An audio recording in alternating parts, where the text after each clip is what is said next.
Alors, je vous fais part d'un rêve que j'ai fait il y a maintenant plus de 7 mois, il me semble. Et je voyais donc la Terre et la Lune. Donc là, vous voyez le T, c'est la Terre, et le L, c'est la Lune. Donc la Lune qui gravite autour de la Terre. Mais dans mon rêve, dans ma vision, c'était la Lune qui gravitait vraiment de manière un peu anormale, un peu dans tous les sens. De manière un peu rapide, un peu fou, un mouvement fou, quoi. C'était un mouvement très très fou. Donc j'en ai conclu pas mal d'interprétations. Donc la Lune est très mouvementée, c'est ce que j'ai moi ressenti dans cette vision. Et on peut se poser la question, donc un mouvement de folie, comme si elle était folle, comme si elle était anormale, comme si la Lune n'allait pas très bien, elle était comme ça, elle était tracassée. Donc, comme ça, elle n'était pas du tout tranquille. Et on dirait que son état était perturbé. euh, et que cet état qui perturbé de la Lune impactait bien entendu aussi la Terre, de fait de son influence et de la proximité qu'elle en a avec la Terre. C'est l'astre qui est la plus proche de la Terre.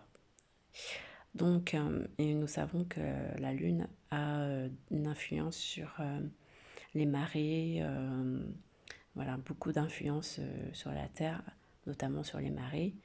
Euh, et donc actuellement, nous voyons qu'il y a beaucoup d'inondations, plein de choses. Donc maintenant, on ne peut pas tout expliquer correctement. On n'est pas des scientifiques, on a juste des inspirations, des insufflations. Donc moi, ce que je peux en conclure, c'est que nous avons... l'humain a aussi des choses à régler dans son comportement, dans la vie de tous les jours, afin d'être plus respectueuse au niveau de ses pensées, de sa manière d'être, de se définir dans cet état d'univers, dans ce cosmos, et que sa façon de vivre actuellement est complètement désorganisée. Et c'est emmêlé, c'est entremêlé, c'est un peu comme le mouvement de la Lune là. Ce qu'on peut se dire, est-ce que c'est le comportement des humains qui fait que la Lune, elle se comporte de manière un peu folle, ou bien c'est la Lune qui se comporte de manière folle, un peu son mouvement un peu faux, qui fait que les humains perdent un peu la tête. Sachant que la Lune, c'est plus au niveau, comme je vous l'ai toujours répété, au niveau du pied, quoi, au niveau des projets. Donc, si on, c'est comme l'expression marcher sur la Lune, même si certains disent que ça n'a pas existé, ça n'a jamais eu, que ni l'astronomie n'a jamais marché sur la Lune, ni quoi que ce soit, c'est pas ça le plus important et ça je m'en fiche.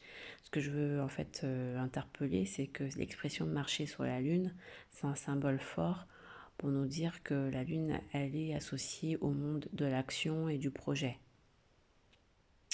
Donc, si ça va pas, si la Lune ne va pas bien, c'est peut-être que l'humain, l'homme, dans son cosmos, ne va pas bien du côté de tous ses projets, du côté de l'aboutissement, de la programmation, de la planification, qu'il y a quelque chose qui ne va pas de ce côté-là. Ou bien les projets qui sont mis en place par l'homme euh, tendent à la destruction ou à la perturbation du cosmos, de l'univers. Et donc la Lune est le premier témoin, on va dire, de la dénaturation, de la déstructuration euh, au regard des projets établis, mis en place par l'humain. Donc l'influence, je ne sais pas qui influence qui. Est-ce que c'est la Lune qui influence la Terre, les humains, ou est-ce que c'est les humains qui influencent la Lune? Peut-être les deux, va savoir. Mais tout ce que l'on sait, c'est que le comportement de l'humain n'est pas adapté de toute manière de nos jours quant à la bonne marche du cosmos, de l'univers, du respect, etc. Donc c'est la raison pour laquelle nous allons découvrir comment dire, des études faites dans le milieu oriental, c'est-à-dire la pensée hindouiste, la pensée orientale et la pensée coranique pour, euh, pour compléter nos recherches. Inch'Allah, amin. Donc ce sera dans une prochaine capsule, dans une prochaine vidéo, Inch'Allah. Salam alaikum à tous.